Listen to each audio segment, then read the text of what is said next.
This is the Global Podcast Network, where executives and professionals connect, share, and inspire. Stay tuned for the conversations that drive success.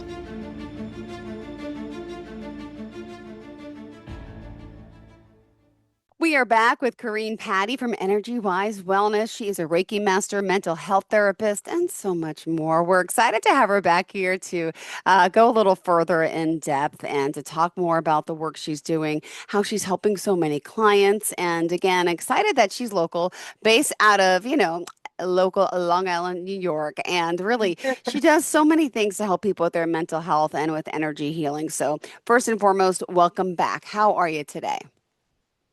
I'm great, Jill. Thank you so much for that lovely introduction. Well, thank you for being here. It's excited to have Energy Wise Wellness back. And for those that may not know a little bit about yourself, before we get into today's big topic of what ifs, right? We're going to talk about that in a sec. Tell us a little about some of the work that you're doing, sweetheart. Thank you.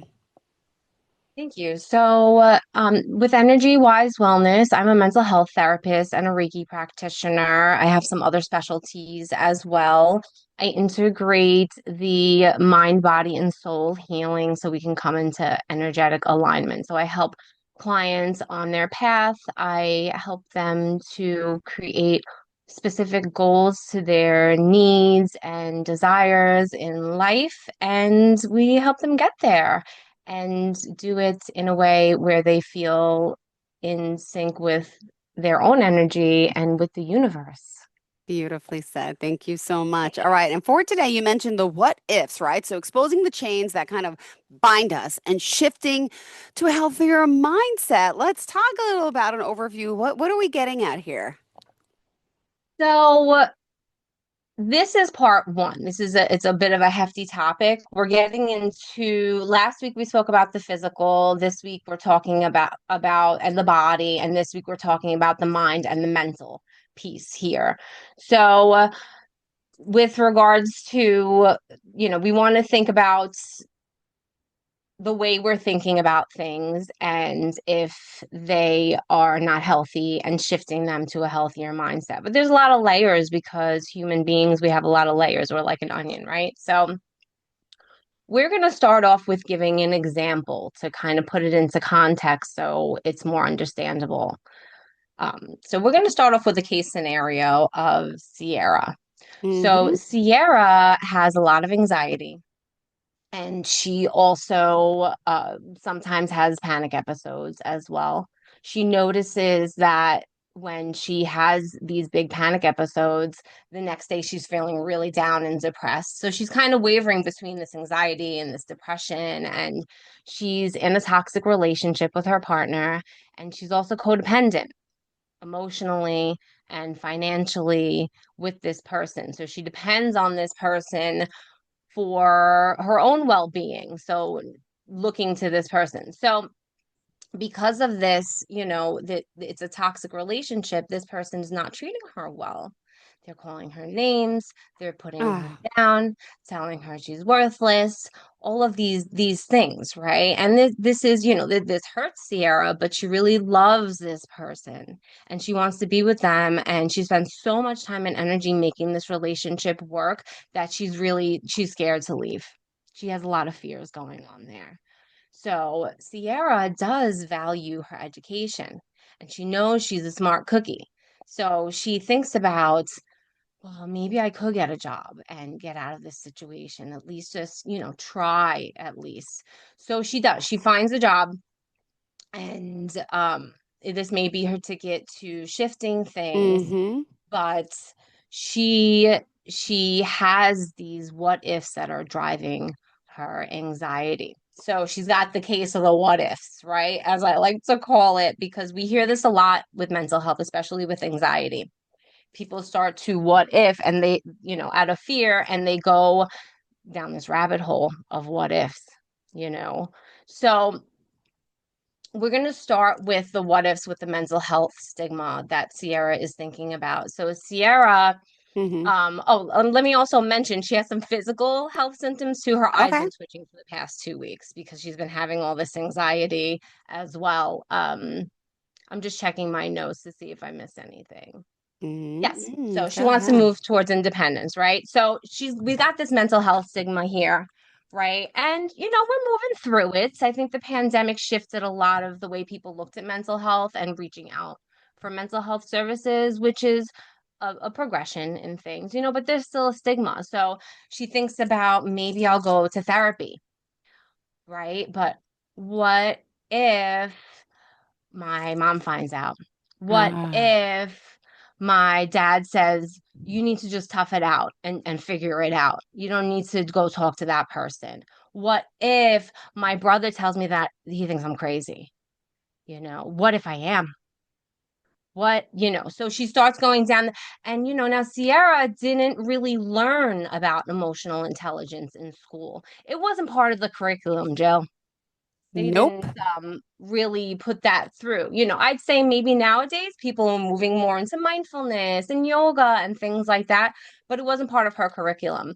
She does remember going to a wellness class, but we'll bring that in later in Okay. this case scenario.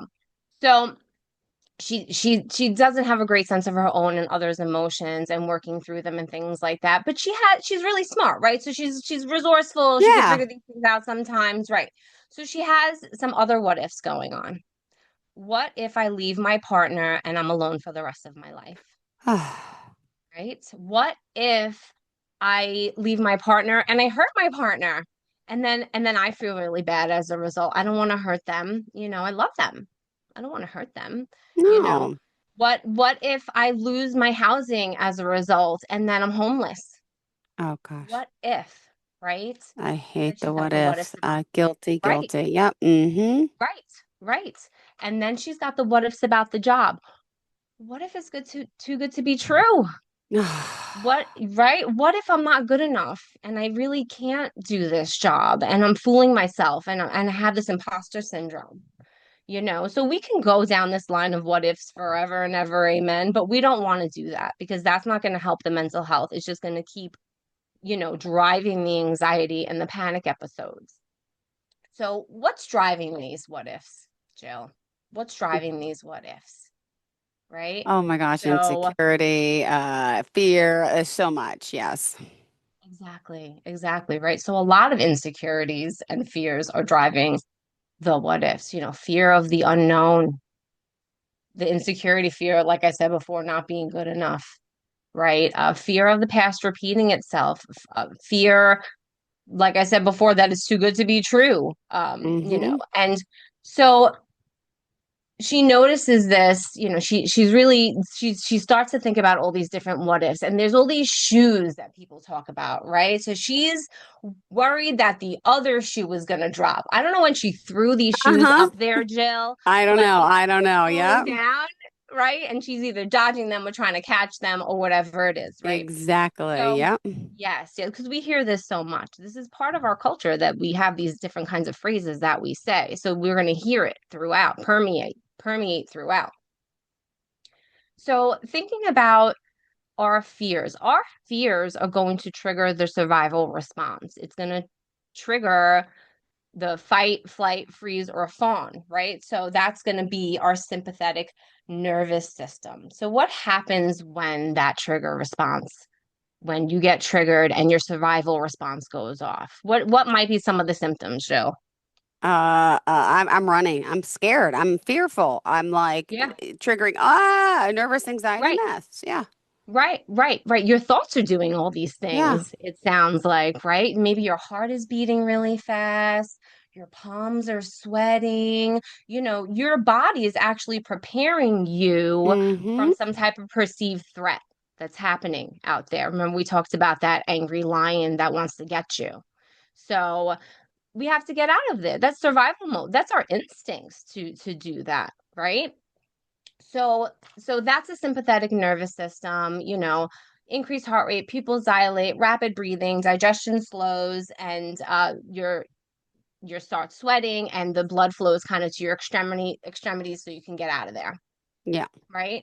So the thing with what Sierra is going through is that with the what ifs, she's imagining that there's danger, that there's some type of perceived threat. So the brain doesn't know unless you tell it. So her brain is telling her all these what ifs and that there's danger and that she has to have fear. So now when she goes down this quote unquote rabbit hole, now she's having this panic episodes. And now the panic episodes are coming when she's not even thinking about everything, because all these thoughts, guess what? They're stewing in your subconscious, because the subconscious mind rules our conscious daily lives, basically. So, and a lot of our decisions. It so does. Help us. How do we get through this? Oh my gosh. Right. Okay. So let's think about, I want to give you a little bit of psychoeducation here. It's a big piece of what I do too. So we're gonna do the hands brain model as an example. And this is going to be really brief. You can do your Okay. research on your own to expand on your awareness of this. So if you take your hand and you make a fist, right? I'll Okay. show you here. You make a fist, and then you put your thumb inside of that fist. So then your thumb's inside of the fist, and then Mhm. this is your brain when you are in a state of homeostasis. Okay. When, your parasympathetic nervous system, your rest and digest is functioning really well. Everything's calm and all the things, right? So now we have this perceived threat that's coming in, and the emotional part of the brain, the amygdala, is triggered. Now, the amygdala here is the thumb inside. What's going over the amygdala with our fingers is the prefrontal cortex. So, trigger, because of what she's thinking about, all these different what ifs and the perceived threat. Now the amygdala is triggered, and bam, she flips her lid, right? The amygdala is bugging out over here, right? Mm-hmm. And this prefrontal cortex is no longer functioning properly. The prefrontal cortex is our executive functioning. It does other things as well, right? So it governs a lot of things that we do. But when we're in fight or flight, when the sympathetic nervous system is triggered in that kind of way, you got to get out of there. So the immediate response of survival is to hurry up and get out of there. It's not to think, Yep. really. So we are not rational during Yep. this time. Yep. Oh my This, God. right? So we're Yep. not rational during this time. And then people are trying to think from this irrational state of mind, right? Yeah. Oh my So gosh. Yep. can you imagine how irrational the what ifs can get at that point, right? I'm trying to figure it out. I'm Scary. going down this rabbit hole. I can't even think straight because I'm really triggered, and I'm in this fight or flight, freeze or fawn state here. So noticing this is very important to notice that this is what's happening. A lot of times we go from 0 to 60 or 0 to 100, a lot of people say, because sometimes that is triggered and we lose control. And now we're really irrational. Let's say we're arguing with someone. That's when maybe we say really mean things that we can't take back, or we say things that have been on our mind that we've been stuffing away, right? There's no filter. We don't have a filter, right? So we might Yep. really hurt other people or ourselves when we're in this state. So it's a very vulnerable state to be in. So we need to learn how to regulate this and how to regulate our emotions, and get back into a state of homeostasis so we can think again, right? So right. So we're having these big emotions, fear, anger, anxiety, and that amygdala hijacks the brain. And then we have adrenaline that is released, right? Because we need to get out of there, from away from the perceived threat. And then when the adrenaline is released, now cortisol, the stress hormone, is also released. And cortisol could be good for functioning in our body, but when Yeah. it's excessive, it's very toxic to our Ugh. body. Tell us what's happening. Ugh. Right, so it's depleting the body and the mind. It's causing all sorts of havoc on your system. Can really cause ailments and things like that. That's probably Yep. why Sierra's eye is twitching. Mm-hmm. Oh Right, my, so that's when everything you're is going to see those. connected. Yes, that's when you're going to see the physical symptoms of mental health issues coming out. I got the neck aches, I got the, cancer, even. What are you telling your cells? That's what it's all about, really. So we want to regulate this. So you got to put your thinking cap back on, right? Because now you're gonna flip your lid. When I used to work in foster care, the Baby and Me program there, they Ah, had a cute little video about don't flip your lid, and like all the kids are like dancing to it, right?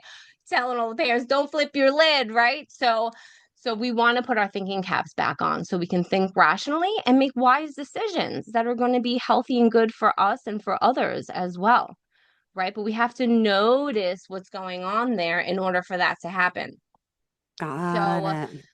yes. So it's also a part of the survival response to think that you need to worry, you need to look for that danger, and hence all the what ifs, right? Now you're looking for the danger when you're spiraling and all the different things. So we want to activate the parasympathetic nervous system to bring ourselves back into that state of homeostasis, rest and digest and a state of calm. So we're going to Hmm. do, when we activate the parasympathetic nervous system, the vagus nerve is a part of that, and the vagus nerve runs through the entire body. So we Yeah. want to use different mindfulness techniques to cope with that so we Okay. can return to that state of homeostasis. The easiest way to do it is through your breathing, right? But people forget to breathe when they're triggered. They're like, breathing? What? I gotta Yeah. run. You Or know? breathe wrong. That happens to me a lot, but uh-huh, uh-huh. Okay, okay. How are you breathing wrong, Jill? Well, honestly, I breathe in and a lot of times I suck in. I'm not used to letting my diaphragm out. Honest, Oh, I don't know what it is. Maybe from working in television my whole life, I always try to suck in, right? And then I right, always right. catch myself doing it opposite. Okay, okay, because of that programming. So you'd have to reprogram that and Hmm. work on your breathing if that was something that you wanted to work on. Very interesting, right? How we notice our Yes. own programming with this stuff. Yeah. Definitely. So we want to reprogram how we're dealing with our emotions so we can change our response. And we're going to do this from having increased awareness of what's going on and emotional intelligence. So when I work with people, and I learned this when I was running an anger management group, I always tell them to look for the cues that they've been triggered. Look for the cues for anxiety. Look for the cues for anger. You know, what might be some of the cues, Jill, if you're having anxiety or anger? Yeah. Oh, cues. Anxiety. My stomach starts to hurt. I start sweating. Yep. Um, yeah, and I get very fidgety. Yeah. Yes. Right. Yeah. Yes. Okay. Sounds like someone's self-aware, Jill, right? You Yeah, know, that's a I do. strength. I do. Yes, I do. So, right. Oh, So that, might get sweaty, fidgety, your heart rate starts going, your mind starts racing, things like that. Some people clench their fists, so you really need to hone in on what's going on and try to catch that moment from the 0 to 60 to say, okay, what are my cues? How do I know I've been triggered, and how do I shift this? So at that point, you're really going to need to take a break. Use a totally. mindfulness activity, breathing in for a count of four, out for a count of more than four. Basically, the out breath needs to be longer than the in breath to stimulate Okay. vagus nerve. So that's the simplest way to do it. But any type of mindfulness activity or coping skill can help you with that. Talking to someone, ice on the back of the neck, bilateral stimulation, listening to music, laughing will shift the game as well. When we're upset, when we're laughing, like it's like, what was I upset about? I That happens know. a lot of It's times. so true. It does, right? Yes, definitely. Right. Oh, So we need to remember to use these coping skills. That's our new task, right? So okay. so Sierra remembers that wellness class that she went to, and she regulates her nervous system. She's like, you know what? I remember this little trick that they taught me. And she utilized some of her coping skills, and now she's feeling calm, and she put her thinking cap back on, and now she could think again. So she also remembers some different mindset tools that she received from this class. So we're going to talk about a cognitive behavioral therapy tool that I like to use with clients. So we're going to take her situation that's causing the anxiety, right? So there's a bunch of things, but basically it's, I'm scared to leave my partner because Hmm. I'm going to fail, Yep. basically, or something like this, right? So So we want to think about first the worst case scenario. The issue with that is that people think that they need to think about all of the worst case scenarios at all the same time as kind of like a tactic to help with problem solving. But that does not help with problem solving. It just makes you worry. And that is going to make your thinking cap go off, and then you can't think straight. So you see how this cycle just perpetuates itself over and over again, and people feel Yeah. really stuck in this cycle also. Wow. So I'm Oh, going to give, yeah, so I'm going to give you a simple tool to use. Anytime you notice those cues that you're triggered, you're going to yeah. take that break, you're going to use the coping skill. And then when you're thinking, when you're calm, you think again, you're going to rethink the situation to re-rationalize all these irrational thoughts that you were having before. That's what cognitive behavioral therapy does. So Mm. you're going to think loosely about what's the worst case scenario. So what's the worst case scenario for Sierra? She the ex hates her, and she's homeless, and the job doesn't work out, and all the different things, right? And that could happen. It probably won't happen, but it could happen. All right. We want to put Okay. it on the table just as a thing. So now Sierra thinks about the tool of the best case scenario. Best case scenario, she leaves. There's a mutual respect happening there. There's no hard feelings. She moves in with her friends, and the job works out great, and she's thriving. Right? All her dreams come true, all the things, right? So then we want to think about the most likely. So we did the worst case scenario, the best case scenario. Then the most likely scenario is maybe a mixed bag of that, right? Maybe there's a little bit of conflict when she's leaving her toxic partner, but she finds she makes it.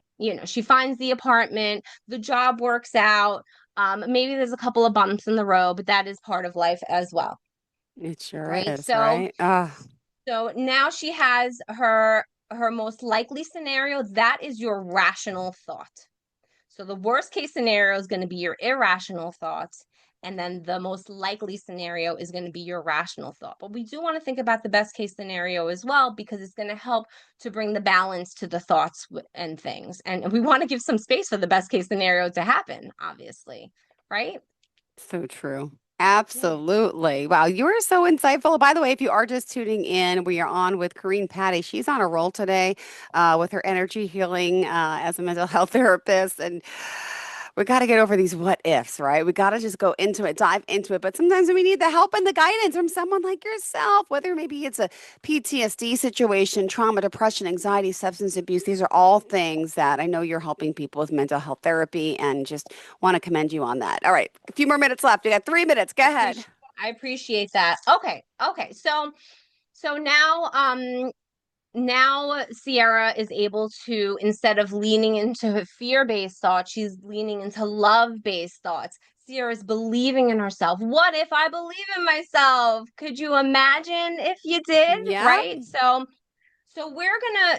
that's kind of said, and also, sorry, just wanted to add, thinking about the mystery of life. Instead of having fear of the unknown is going to be a constant. So oh let's accept yeah, it, yep. and let's embrace the mystery of life and the lessons that we need to learn and where we're going with this. So I do want to do a little meditation, just a Sure. quick Mm-hmm. meditation, breathing. Are you okay for me to send the Reiki, Jill?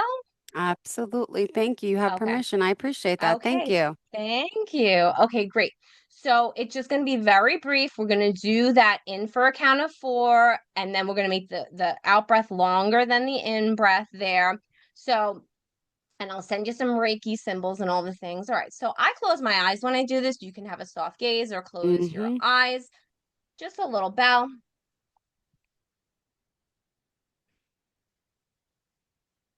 Okay. So just come into the present moment and notice your breath. Now start to deepen your breath. Mm-hmm. 1, 2, 3, 4, in through the nose and out through the mouth.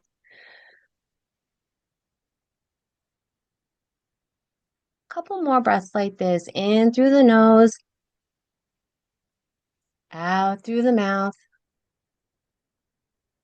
Keep breathing like this, just imagining a beautiful white light around you, really energizing you and filling you up with light, Mm. dissipating any negativity and filling you up with beautiful energy. Relax. I am calm. I believe in myself.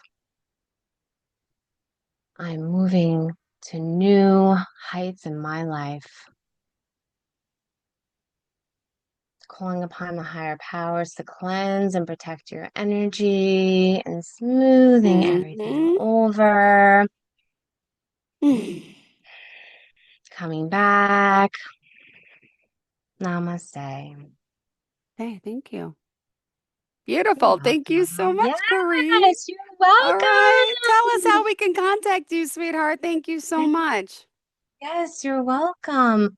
So I offer a free 15-minute consultation, and you can find me on I feel so much more relaxed right now, even. You see how I benefit from this too. So I love if it. you Thank said you. yes to the meditation, I'm glad you took it on. So you can contact me. You can find me on Psychology Today, actually, and that will link to my website, energywisewellness.com, and vice versa. You can go to my website and it'll link to Psychology Today as well. And you can reach me at energywisewellness@gmail.com. And for next week, it's going to be next Thursday again at Thank you. 11:30, July 24th, and it's going to be part 2. So a case of the what ifs, exposing the chains that bind us and I love shifting it. to a healthy mindset. And we're going to be discussing reprogramming negative core beliefs, right? Beautiful. That I'm not good enough and such, right? So I can't Thank wait. I'm you. excited. Same here, Thank Corine. You you. have a great day. Appreciate your time. Bye-bye. This is the Global Podcast Network, where executives and professionals connect, share, and inspire. Stay tuned for the conversations that drive success.